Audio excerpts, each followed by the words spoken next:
The Art of Paperman, analyzing the short film by Disney. A lovely, romantic, 6-minute short film from Disney. Hi, my name is Omar Qandeel, and I'm going to take you on a beautiful journey through the Paperman.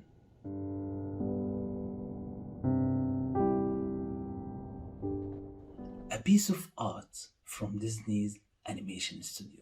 So, buckle up and enjoy the ride. How complex should the structure of short film be compared to a feature-length film? Inciting incident, first turning point, midpoint, low point, second turning point, climax, resolution. The question is, can you and should you really include all of that in just a few minutes?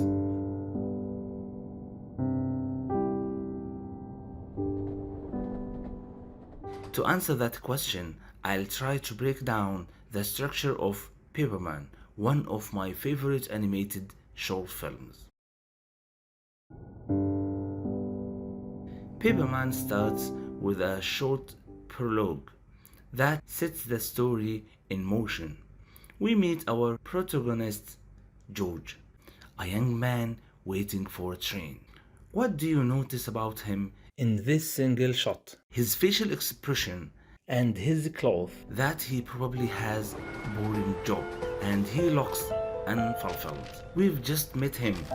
We already feel for him. Then we get the inciting incident or catalyst, which is a moment in the story when something interrupts the protagonist's ordinary life.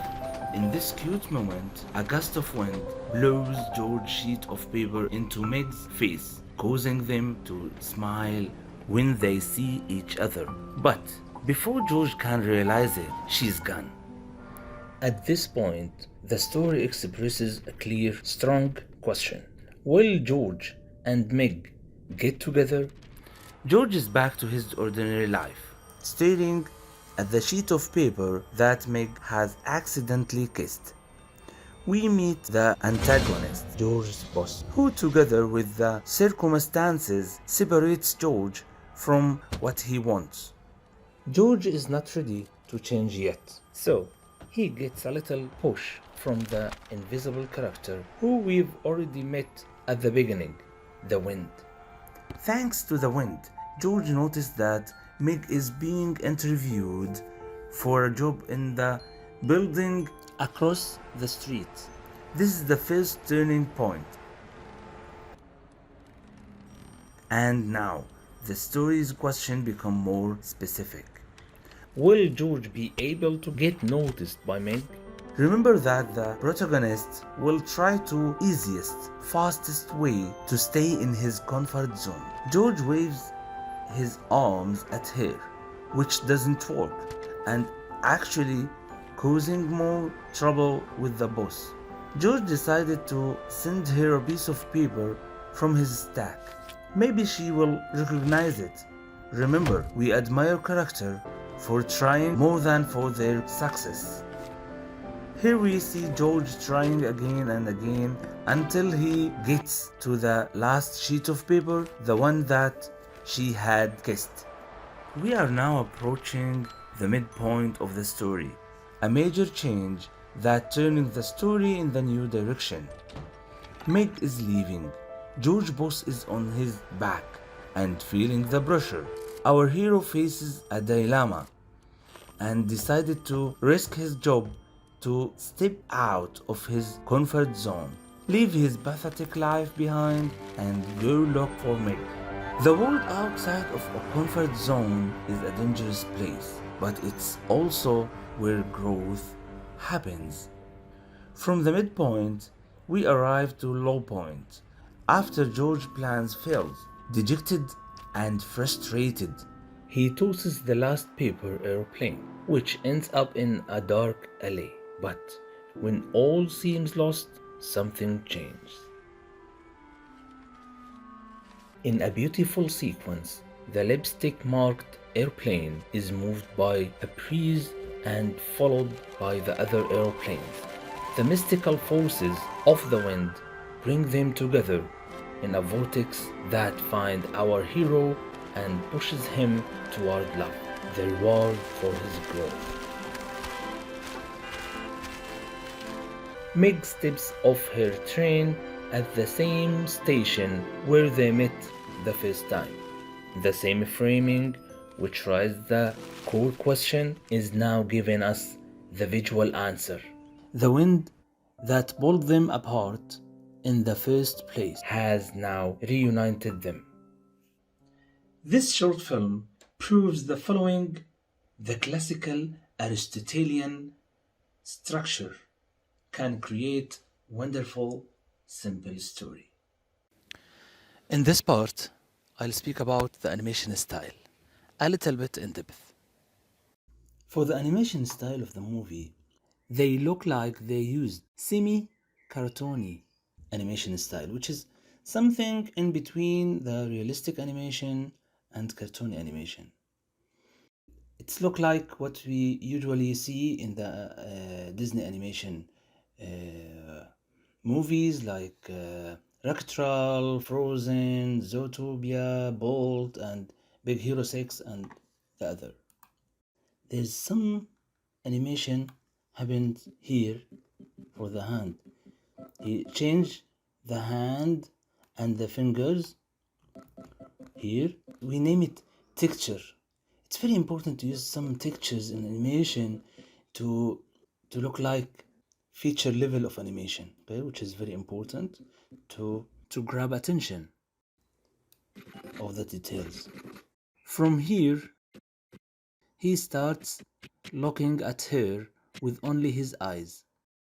See the eyes, then the head turn, then the body, which is very important to separate the movement for the character, not all of it turning at the same time. Another important point for animators to see the smear frame, which is to exaggerate the size of the character of the props to match what we would present for this moment, or also to match and follow the line of action. See the line of action. See, here's the hand. We name it. This is not motion blur, and this is not just a stretch. This is smear frame. See the hand here, the fingers. It's very important to present that for the cartoony style. To use the smear frame can show the quick movement. In one frame, in two frame, the hand from here to disappear. Not to make it like disappear at once. No, it's need at least one frame in between, and see the fingers stretched and exaggerated, and smear frame and motion blur at the same time.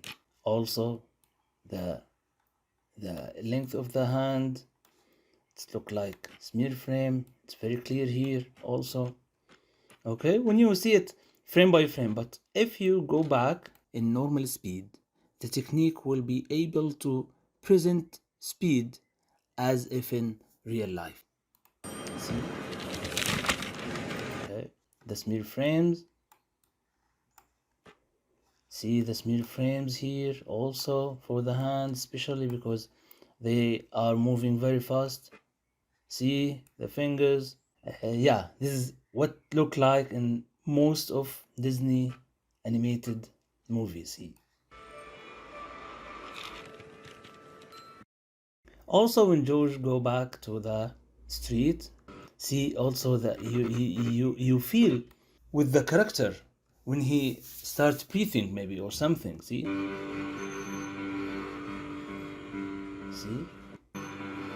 because he lost something very important. You feel the worry, the exhaustion. Look, the anticipation. We name it the anticipation, which is very important before the action, and then drag the hand, and then in one frame go straight to feel the power of the shot. Very interesting to see the drag the anticipation, and then the elbow leads the movement of the rest of the hand. If you drag or track this point, you will see the arc of movement for the rest. So, as you can see, in order to truly feel the movement, the smear frame parts, the arc, the exaggeration sometimes are vital. The character design of this short is very important. Come to see. The character design of Paperman has been linked to that of Disney's traditionally animated film. Black and white, computer cell animated. The technique called final line advection, which is the 2D drawing over the animated CG 3D animation. That gives the artist and animators significantly more control over the final product as everything is done within the same department. In Paperman, they didn't have a cloth department and they didn't have a hair department. All of that comes with the 2D draw process. The animators can change things, actually erase away the CG underlayer if they want, and change the profile of the arm. And they can design all the fabric in the milk hall of way if they want to.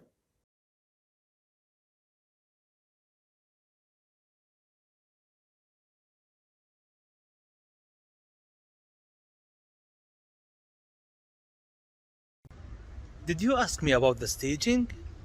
Let's take a look. There's many very good example to take a look. In this shot, the main character in the left of the screen to expect something happening here in this area.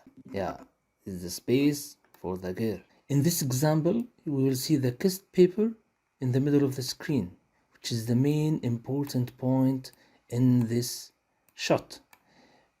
We have the character here, but still out of focus, and in the middle, and the only color for the movie, which is this one, the red one, in the middle. That's to know how important that kiss in the middle of the screen. Here we can see the vanishing point for the perspective. It's very far away to see the distance between two buildings to make everything is clear, and the character is very small. If you slice the screen, the stage for 3 parts, like here and here, you will see he is in the third line, which is very important to add the character in the right place in every shot. It's very important to see the line of action in some point, like here. The main character, he's pushing, the line of action is very strong, very sharp too. This one and this one is very small in the corner and he don't have the power. But here, this one, the boss have the power. Here we see the focus point in the middle, and then we can see all the character but still out of focus to notice what he's doing. Also, it's very good point to see the pressure of fingers here. Not just put it in the table, but still there's a pressure to see the contact point between the paper and the fingers, which is very good point to see. You can see the camera also. Most of the scene for the boss and the camera, he's always taller than the other. The contrast between two characters. He's taller than them, and also he's in the middle of the scene. All the point of the scene coming to him. To see how important is he. After he lose everything, We see George, very small person in the street by himself, just losing everything. See, he's very small. In this shot, as we see in the beginning, George was alone by himself in this area, but now we will see the cute girl standing in the right of the scene, or also in the third part, and we are waiting something to happen here. See? Yes, that exactly. That space for George. These are some examples for good staging points in this short film.